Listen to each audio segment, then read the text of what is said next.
নমস্কার বন্ধুরা, my dream cooking চ্যানেলে আপনাদের সকলকে স্বাগত। আজ আমি আপনাদের ঠাকুরবাড়ির একটি ঐতিহ্যবাহী রান্না নারকেল চচ্চড়ি বানিয়ে দেখাবো। এই রান্নাটি অল্প উপকরণে আর খুবই সহজে তৈরি হয়ে যায়। চলুন রান্নাটা এবার সেরে ফেলি। প্রথমেই আমি কড়াইয়ে সর্ষের তেল দিলাম। তেলটা গরম হয়ে গেলে আমি ফোড়ন হিসাবে 5 ফোড়ন আর কয়েকটা কাঁচা লঙ্কা দেব। এরপর আমি 3টে আলু ডুমো করে কেটে নিয়েছিলাম, সেই আলুর টুকরোগুলো দিয়ে 3-4 মিনিটের জন্য ভেজে নেব।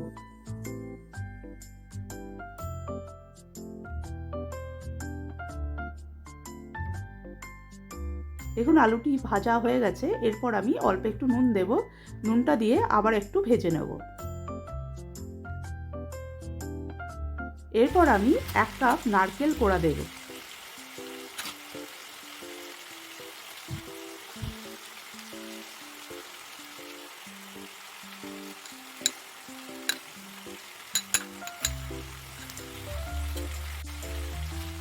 অল্প একটু হলুদ গুঁড়ো আর আদা বাটা দেব।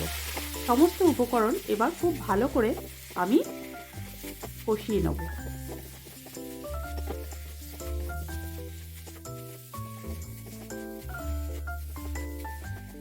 দেখুন সমস্ত উপকরণ খুব ভালো করে মিশে গেছে।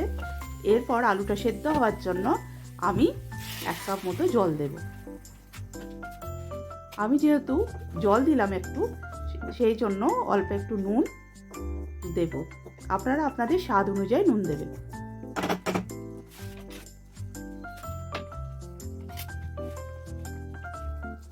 নুন দিলাম আমি। এরপর একটু চিনি দেব।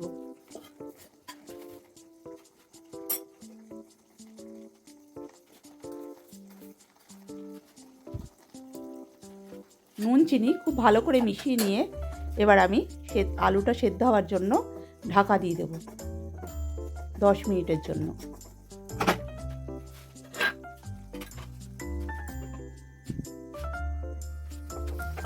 এবার ঢাকা খুলে দেখব আলুটা সেদ্ধ হয়েছে কিনা। আলুটা যদি সেদ্ধ না হয়ে থাকে আমি আবারও একটু জল দেব।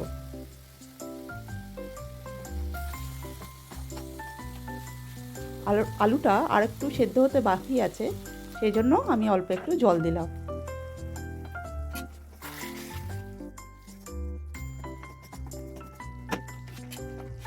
আবারও আমি 3-4 মিনিটের জন্য এটা আমি ঢাকা দিয়ে দিলাম।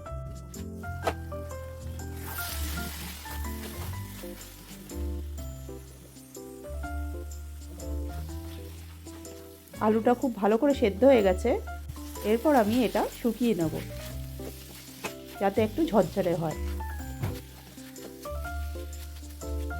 ব্যাস, খুবই সহজ পদ্ধতিতে আমাদের নারকেল চচ্চড়ি রেডি। এটি রুটি লুচির সাথে খেতে খুবই ভালো লাগে। আর আমার রান্নাটি ভালো লাগলে লাইক, শেয়ার, সাবস্ক্রাইব করতে ভুলবেন না। আর এই রান্নাটি অবশ্যই বাড়িতে ট্রাই করবেন। Thank you.